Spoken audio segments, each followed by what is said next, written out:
Everyone, welcome to exam end point. आज हम फिर डिस्कस करेंगे एक मैट्रिक्स के क्वेश्चन के ऊपर। और हम जानते हैं कि मैट्रिक्स बहुत ज़्यादा इम्पोर्टेंट है, चाहे वो गेट हो चाहे आईईएस हो। और मैट्रिक्स का हर एक पार्ट जो इम्पोर्टेंट है, ख़ास करके आइगन वैल्यू, रैंक, इन सब से रिलेटेड हम सब जानते हैं।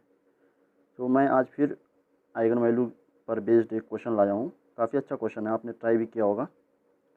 चलिए हम इसको डिस्कस करते हैं।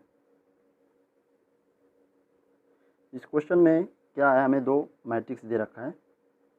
बेसिकली एक ही मैट्रिक्स दे रखा है 3×3 का, और उस मैट्रिक्स से एक और मैट्रिक्स उसने बनाया है। एक रिलेशन दे रखा है हमें, आप देख सकते हैं यहाँ पे। और पूछ ये रहा है कि जो हमने मैट्रिक्स दिया है और दूसरा मैट्रिक्स जो हम बना रहे हैं, क्या इन दोनों के लिए इन्वर्स एग्जिस्ट करेगा?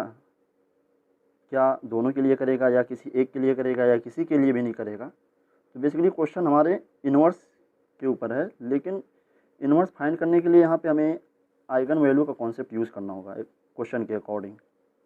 तो क्वेश्चन में प्रोसीड करने से पहले हमें जानना ज़रूरी है कि इन्वर्स का कंडीशन क्या होता है, किस टाइप के मैट्रिक्स के लिए हम अपना इन्वर्स निकाल सकते हैं, किस टाइप के लिए नहीं निकाल सकते हैं।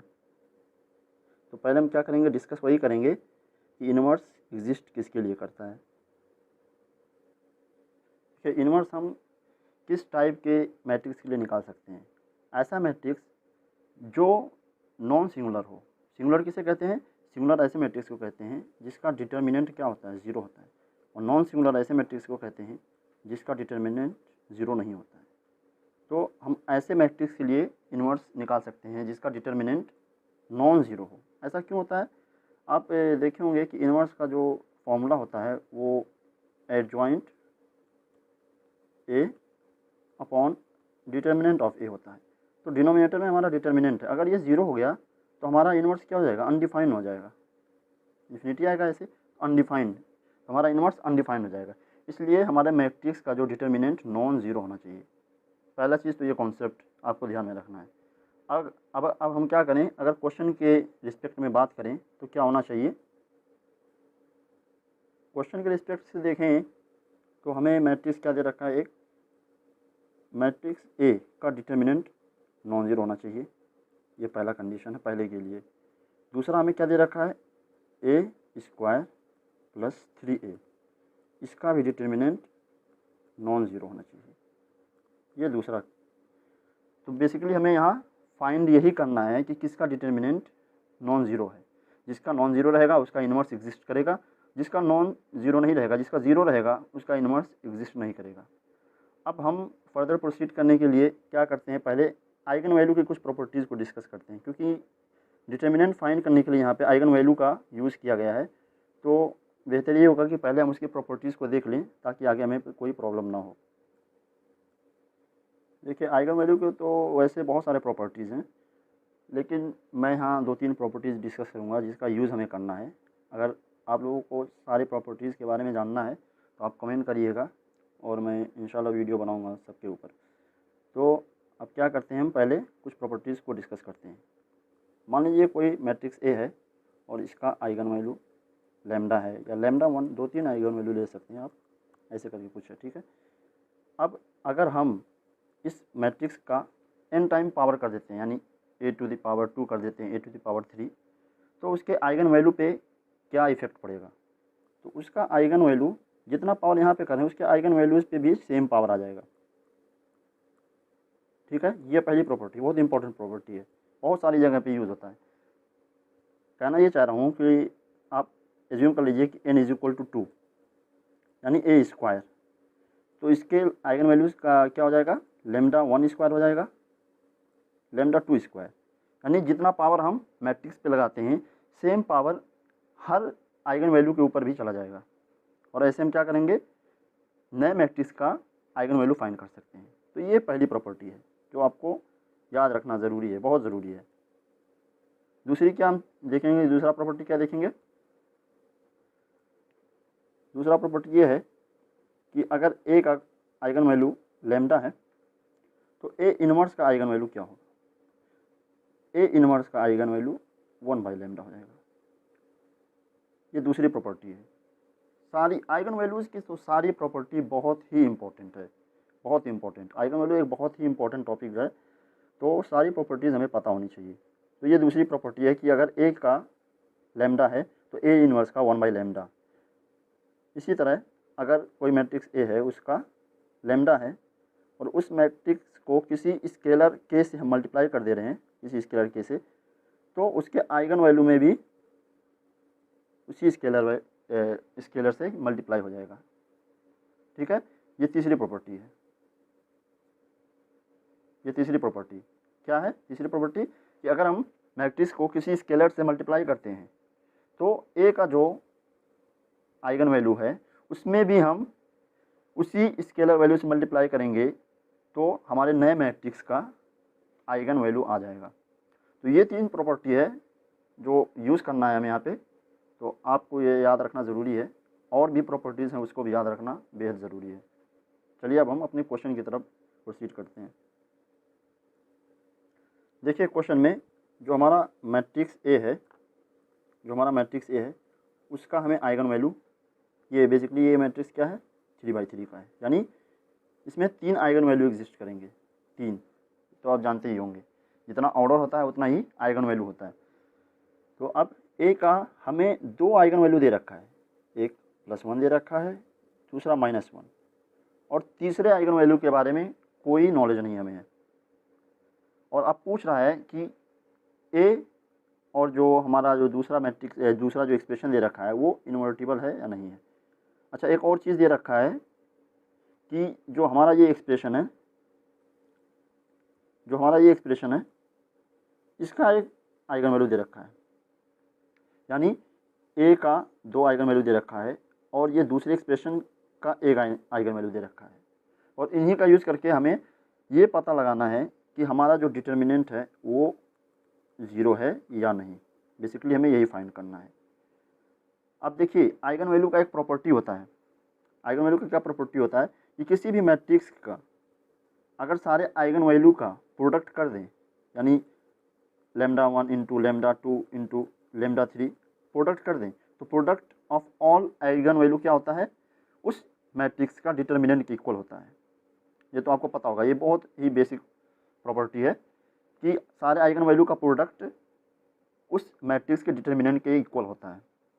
ठीक है, यानी अगर हम सारा आइगन वैल्यू फाइंड कर लें, दोनों ही मैट्रिक्सेस का सारा आइगन वैल्यू फाइंड कर लें और उनका प्रोडक्ट करके देख लें कि अगर उनका प्रोडक्ट नॉन ज़ीरो आ रहा है तो इसका मतलब इसका डिटर्मिनेंट भी नॉन ज़ीरो आएगा, और अगर उसका प्रोडक्ट 0 आ रहा है तो इसका मतलब डिटर्मिनेंट भी 0 आएगा। तो इससे हम आइडिया लगा सकते हैं कि इसका इन्वर्स पॉसिबल है या नहीं है। तो हमें क्या फाइंड करना है यहाँ पे, हमें दोनों ही मैट्रिसेस का सारे के सारे आइगन वैल्यूज निकालने हैं और फिर उनका प्रोडक्ट देखना है। तो अब देखते हैं कि कैसे निकालना है। देखिए मैट्रिक्स ए का हमें 2 आइगन वैल्यू दे रखा है और तीसरा हमें पता नहीं है, तो हम एज्यूम कर लेते हैं कि तीसरा जो है लैम्डा है। ठीक है, तीसरा हमने एज्यूम कर लिया लैम्डा है। जब हमें मैट्रिक्स ए का सारा आइगन वैल्यू पता चल गया तो जो मैंने अभी आपको प्रॉपर्टीज़ बताया है उस प्रॉपर्टीज़ का यूज़ करके क्या हम इस एक्सप्रेशन का आइगन वैल्यूज नहीं निकाल सकते? बिल्कुल निकाल सकते हैं। मैं क्या करूँगा, उसी प्रॉपर्टीज़ का यूज़ करूँगा यहाँ पे और इस एक्सप्रेशन का क्या करूँगा, आइगन वैल्यू फाइंड करूँगा। तो देखिए मैट्रिक्स ए का आइगन वैल्यू ये तीनों है। अब हम क्या करते हैं, अब ट्राई करते हैं कि इस एक्सप्रेशन का आइगन वैल्यू क्या होगा, और दोनों ही के आइगन वैल्यू का यूज़ करके हम क्या करेंगे, अपना जो अननोन आइगन वैल्यू है उसको फाइंड करने की कोशिश करेंगे।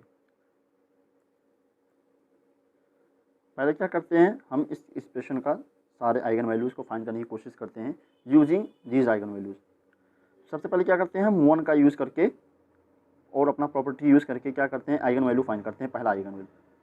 अब जब मैट्रिक्स ए का एक आइगन वैल्यू लैम्डा है, 1 है, तो ए स्क्वायर का क्या होगा, मैंने अभी प्रॉपर्टी नंबर 1 बताया, उसका पावर हो जाएगा, यानी इज इक्वल टू 1। ठीक है, ये प्रॉपर्टी नंबर 1 है।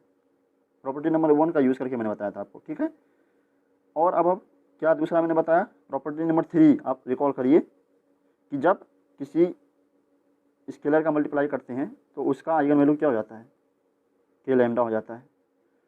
तो जो हमारा ये सेकेंड टर्म है, इसका क्या हो जाएगा, सेकेंड टर्म का यहाँ पे के हमारा क्या है 3a, तो इसका मतलब हमारा 3 और लैम्डा हमारा यहाँ वैल्यू है 1 इंटू 1, तो ओवरऑल कितना आ गया 3।